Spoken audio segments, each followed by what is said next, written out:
It's the Bob Barbara Show. Coming your way with a smile today. Down the humorous path with a lark and a laugh. It's the Barbara Show. The Bob the Bob the Bob Barbara Show. Welcome to Humorous Adventures with Barbara. Well, welcome again to the Humorous Adventures with Barbara. My topic today is going to be about summer jobs. So once I was at college, I needed a place to live because my parents took off to retire, in California. So I decided, great, I'll be a camp counselor. There was an opportunity to be a camp counselor in Maine. I made this decision a little later than maybe I should have. And so by the time I got there, the other counselors had got to know each other for a couple of days. But I showed up when it was third period, and that was swimming, and I went on the dock, and the waterfront director said, well, in order to stand on this dock, I need to make sure you can swim. Well, as I've talked about, I'm a fish in waters. That was not a problem for me. I jump in the water, I'm swimming, I'm treading water, and on purpose, he's pretending he forgot all about me, but I didn't care, so I'll just swim around all day. I didn't care. So then he thought, well, he's not going to get me, so all right, Barbara, you can come out of the water now. You can stand on the dock. So now I'm meeting all these counselors for the first time. And we're on the dock, and I'm shaking their hands. And as each person, each counselor is coming towards me, they're saying hello, but they're saying hello to my chest. Now, I know my face is up here, and they're looking at my chest. They're looking at my whole body as they're talking to me like this. I thought, this is a little strange, but okay, whatever. So after the swimming period was over, I proceed to walk into my bunk, and there's a full-length mirror. I look in the mirror, and I couldn't believe it. I was in shock. My whole bathing suits, unbeknown to me, I brought a brand new bathing suit. It was a white bathing suit, but it was a popcorn material. But it was see-through once it got wet. So the reason they're all looking, talking to me, looking at my body is because they could see my whole body. And this is how I'm introducing myself for the first time. I talked to this other counselor. I said, why didn't you tell me that my bathing suit was see-through? And she said, it's your bathing suit. I would assume that you knew it.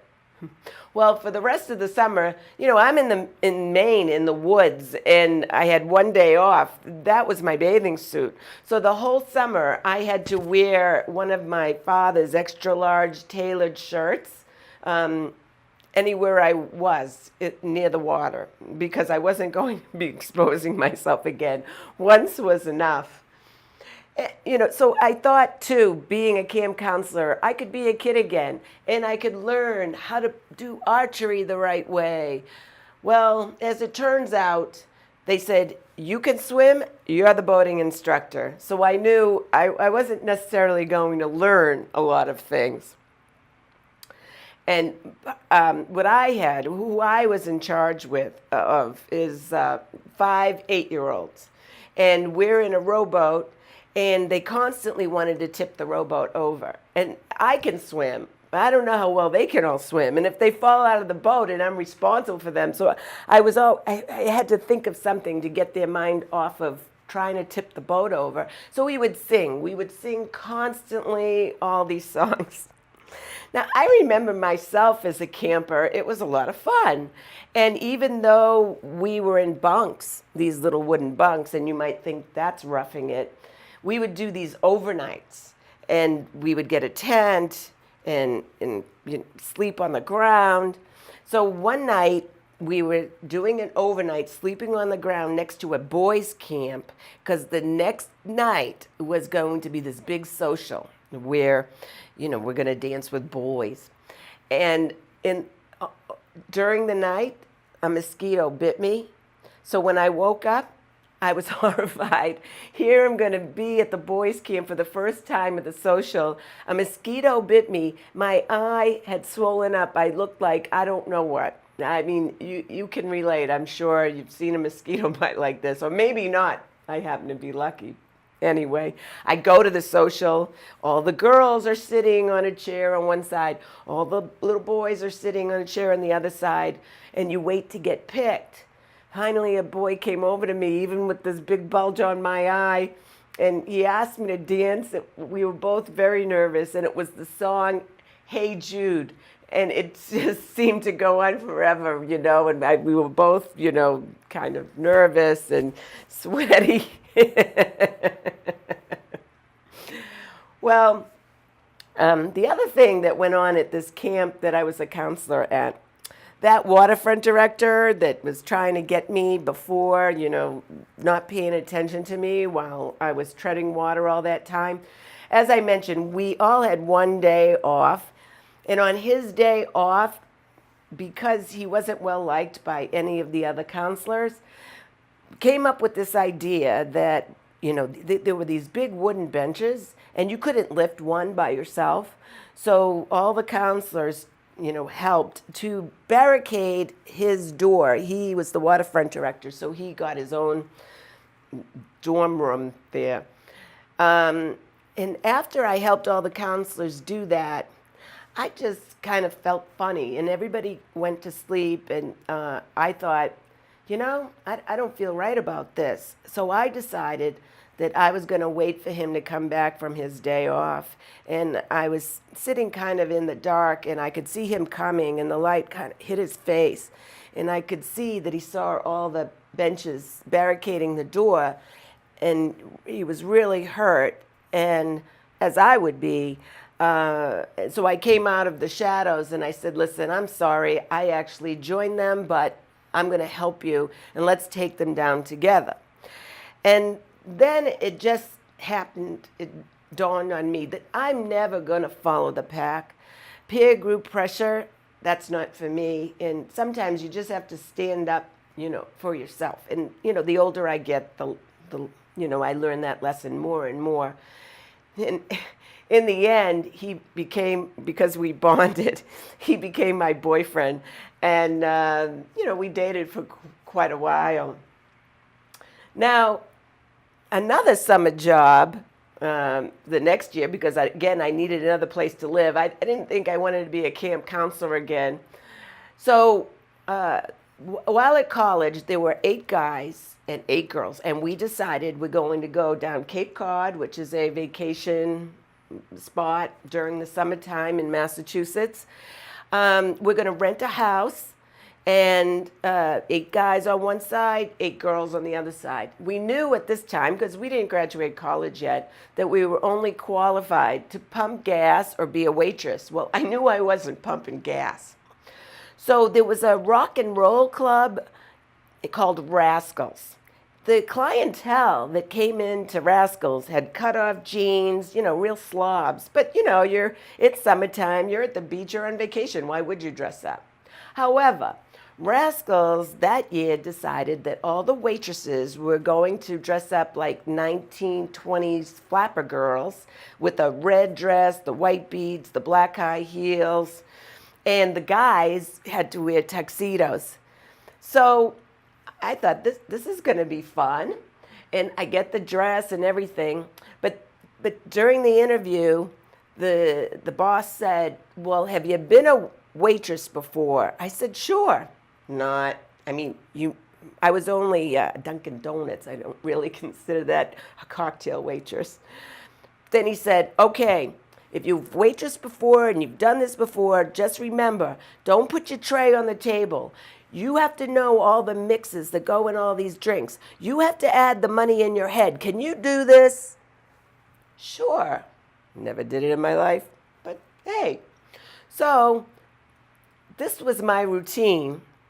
I would wake up in the morning, half asleep, maybe 9 o'clock, in my bathing suit, go down to the beach and lie in the sun and swim till about 4 in the afternoon. 4 in the afternoon, I'd get up, I'd go to a hamburger place, get a hamburger, and then get into my 1920s get up with the, I mean, it really was a lot of fun. But then before my shift, I would go to the local Dunkin' Donuts just to get some coffee. Now, the people at this Dunkin' Donuts, they would tend to be a little older. And the minute I walked in with my red dress, they went, oh, like I was the lady of the evening, which made me laugh inside. But I thought, hey, you know, if they want to make stories up about me, that's fine. So I would get my coffee, go start my shift. First night on the job, I am ready, I'm excited. I go up to the first table and I said, yes, what would you like to drink? And they might have said 2 gin and tonics. So I go get the drinks and I come back and I put the drinks in front of them, and then they said, we said 2 gin and tonics. These are rum and cokes. I said, oh, can you drink them? I'm new. Now, not only did they drink them, but they gave me a really good tip because, you know, they're all on vacation. And another time, there was a group of guys, and they're just doing shots, and every round I would give them, they'd give me $5. So then one time, one of the guys got sick, and so the bouncer had to clean it up, and he said, okay, they're out of here. And I said, no, you can't kick them out. They're my best table. He said, well, just don't serve them again. So as soon as the bouncer had walked away, I went over to the guys and I said, another round? Hey, you know, I had to look out for myself. I actually made a lot of money. It was so loud in that club too that I got really good by the end of the summer. I would have a tray of drinks in one hand, a pitcher of beer in another hand. The music would be blasting. And if I would say, excuse me, I would be polite, but if they couldn't hear me, I would kick and so I could make them move so I could get through. Now, it was just a little promotion this one vodka company was doing, and it was their brand of vodka on this sponge that was really flat. And if you put the sponge in water, that's when it would become a real sponge. So one time, you know, it was either before or after my shift, I was sitting there and a guy was next to me, and one of the sponges had come out of my purse. And I could see he was looking by the corner of his eye. He saw the sponge, so I quickly pushed it away. And I said, oh, you weren't supposed to see that, to him, just fooling around. And he goes, why? I said, well, I used to be really fat. And what I do with this sponge is I take a little corner off, and then I put it in my mouth, I swallow it with some water. So now I'm so full from the sponge that, you know, I lost pounds and pounds. So I could see that the guy was thinking, how do I get that sponge? And I really had to, you know, I told him it was a joke, but I really had to keep my eye on him as to not to try to take that sponge and eat it.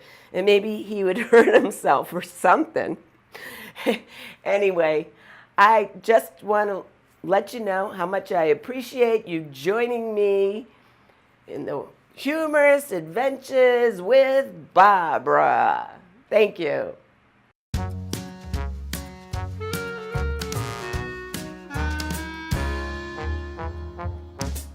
It's the Barbara Show. It's the Barbara Show. Coming your way with a smile today. Down the humorous path with a lark and a laugh. It's the Barbara Show. The ba ba ba, the ba ba.